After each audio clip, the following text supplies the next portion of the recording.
आता माहेरी आलं की छोटे मोठे कार्यक्रम होतच असतात. तर आज आहे माझ्या चुलत बहिणीच्या मुलाचं बारसं.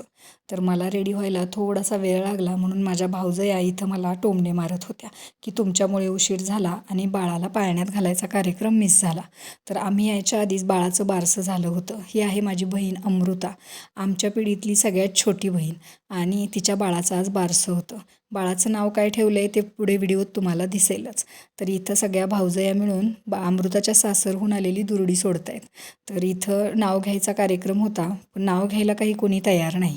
फक्त मजा आणि मस्करी करतच हळदी कुंकू लावून त्यांनी अशीच दुरडी सोडून घेतली आणि त्यानंतर बुत्तीही वाटली. आमच्याकडे याला दुरडी किंवा बुत्ती वगैरे म्हणतात. तुमच्याकडे काय म्हणतात ते कमेंट करून नक्की कळवा. त्यानंतर थोडंसं फोटोशूट केलं. आता गरमीचे दिवस आहेत म्हणून बाळाला जास्त कुणी घेतलंच नाही.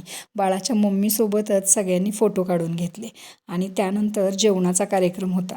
आता जेवणामध्ये खूप मेनू होते, पण माझ्या छोट्या सर्व बहिणी आम्हालाही तुझ्या व्हिडिओमध्ये घे असं सांगत होत्या, म्हणून त्यांचं थोडंसं शूट घेतलं. ह्या आहेत माझ्या भाच्या आणि बहिणी.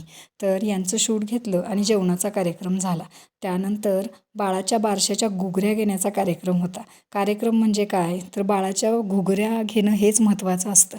तर प्रभूच्या बारशाच्या घुगऱ्या घेतल्या आणि सर्वांना बाय बाय करून बारशातून निघालो. तर कसे वाटतायत व्हिडिओ कमेंट करून नक्की कळवा.